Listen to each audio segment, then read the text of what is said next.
What's up, YouTube? We got another math emergency here. This one actually comes from my sister, and it seems like the emergency is actually passed because every time she asks a question, she finds the answer. But I want to go ahead and actually answer this anyway because I think she's making a systematic mistake, and we can help her out a lot. Okay, the first thing to note here is that she's sending me a cell phone picture of a thing that she's working on the iPad. You can take a screenshot on the iPad. The other thing is or I should say the other systematic mistake here is, why do people send things rotated like that? I can comfortably roast her because this is my sister. Okay, let me actually keep that. Okay, boom. So let me go back and just read her comment here. What she said was, when she puts the answer into the website that they're using to grade their homework, it says, when I do 1.72 times 0.61, it's right, but when I do 1.72 times 6.1, it's wrong. And she's talking about the scientific notation here. So scientific notation really stresses people out, but actually it's a great tool. Like scientific notation, I love it.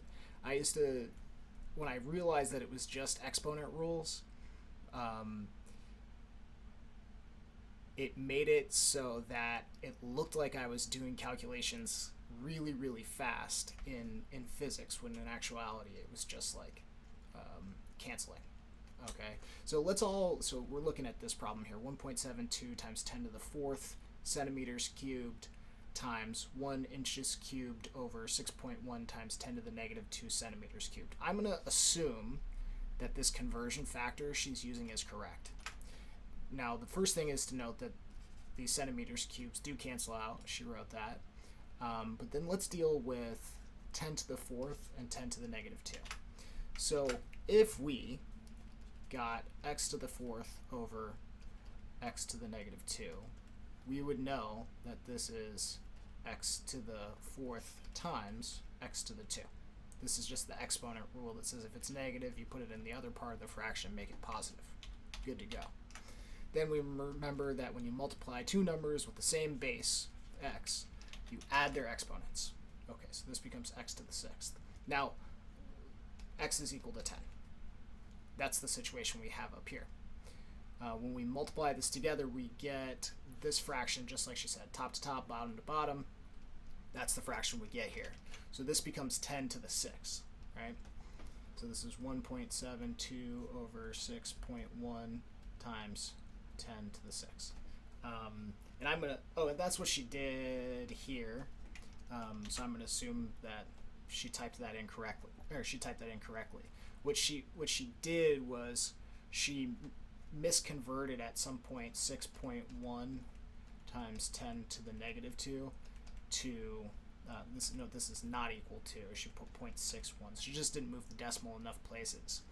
You don't need to do all of that stuff if you simplify your power of 10 like it's an x squared or an x to the 4th. If you can cancel all of those powers of 10, usually they make them in the problem so that they do cancel out. That's why we use scientific notation, so we can cancel out powers of 10 and do this math really easily, without like to the accuracy that we need to. Like here, she's got 3 digits, and you could probably divide this to 3 digits in your head pretty easily. You'd have to do 4 and then round, but you could probably divide that in your head pretty easily and then write it in the correct scientific notation. So over here she's got 0.21 or 0.2819 times 10 to the 6th. She moves the decimal and she gets this. So I think this is right probably, but the main takeaway here is that it's just a power rule.